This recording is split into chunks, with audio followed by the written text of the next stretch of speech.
हम हमेशा दुखी रहते हैं उन खुशियों को पाने के लिए, जो खुशियाँ हमारी प्रॉब्लम्स को, हमारे दुख को दूर कर सकें।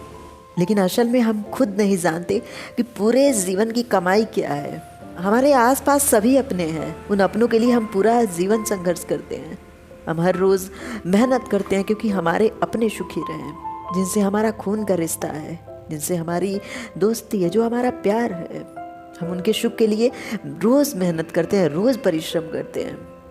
लेकिन यही हम नहीं समझ पाते कि जो हमने पूरे जीवन कमाया है, कहीं ना कहीं वही लोग हमें जला देते हैं, वही लोग हमें दफना देते हैं। एक शब्द में वो हमें पराया कर देते हैं। लेकिन इस चीज़ को समझना होगा। अगर हम इमोशनल होके इसे देखें, अपने शरीर को जलते हुए, अपने शरीर को दफन होते हुए, उस मिट्टी में मिलते हुए, तो कहीं ना कहीं यह बहुत दुखद होगा। लेकिन वही अगर हम देखें कि उस इंसान से जितना लगाव था, उस इंसान से जितना जुड़ाव था, अगर हम उस क्षण इस प्रकृति में न मिले, इस प्रकृति के हवाओं में, मिट्टी में, पानी में न मिले, तो कहीं ना कहीं वो इंसान उस शरीर को देख के हमेशा दुखी रहेगा। वो यही समझेगा हर एक पल कि कहीं ना कहीं ईश्वर उसके साथ मजाक कर रहा है। ये जो शव पड़ा है, इसमें जो चलने फिरने की शक्ति थी, वो कभी तो लौट के आएगी। और जीवन में जब आगे बढ़ना होता है तो शिव और सती का एक स्टोरी को समझना होगा, जहाँ पे शिव अपने प्रेम को, अपने सती को साथ लिए घूमते हैं क्योंकि वो जल चुकी हैं, उनके शरीर से एनर्जी निकल चुकी है, आत्मा बाहर आ चुकी है, वो स्वतंत्र हो गई है उस शरीर से। लेकिन भगवान शिव हमेशा उन्हें अपने शरीर से जोड़े रखते हैं। वो प्रकृति में होने वाले संभावनाओं को, प्रकृति में होने वाले कार्य को नहीं देखना चाहते, क्योंकि वो उस प्रेम से उतना जुड़ चुके हैं। वहाँ पे सबसे बढ़िया अगर दुनिया को समझाने का किसी ने काम किया है तो वो विष्णु भगवान ने किया है, जिन्होंने अपने सुदर्शन से सती के कई टुकड़े कर दिए।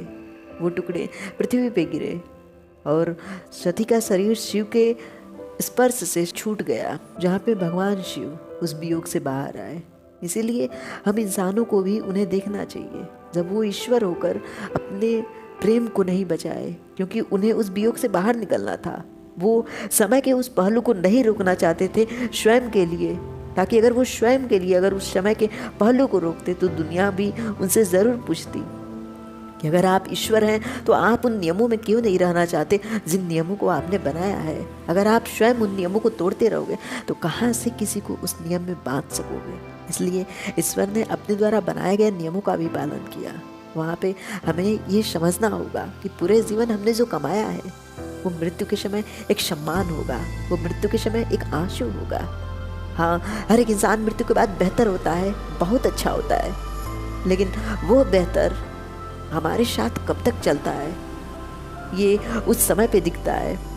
हम क्या थे क्या नहीं थे, सबके मुंह से वो शब्दों में ज़रूर निकलता है। हमारे कर्म कैसे थे, हम कितने सफल थे, वो लोगों के शब्द बताते हैं। इसलिए ये बात आपको दुखी कर सकता है कि जिन अपनों के लिए आपने सब कुछ किया है वही अपने आप को जला देते हैं। कहीं ना कहीं उनका जीवन थम जाएगा। क्या आप किसी के लिए रुक सकते हो? क्या आप किसी के मृत्यु पे उस सौ के साथ पूरे जीवन व्यतीत कर सकते हो?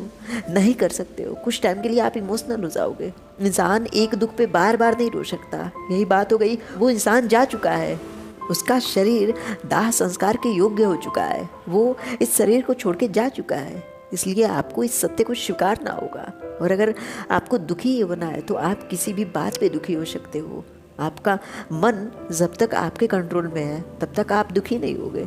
एक बुरा सॉन्ग सुन लो, वो भी आपको दुखी कर सकता है। एक बुरा शब्द किसी इंसान के द्वारा अगर बोला गया है, उसे आप बार बार सोचते हो, वो भी आपको दुखी कर सकता है। ये आप पे निर्भर करता है कि आप बुराई को सुनते हो या अच्छाई को सुनते हो। Thank you guys.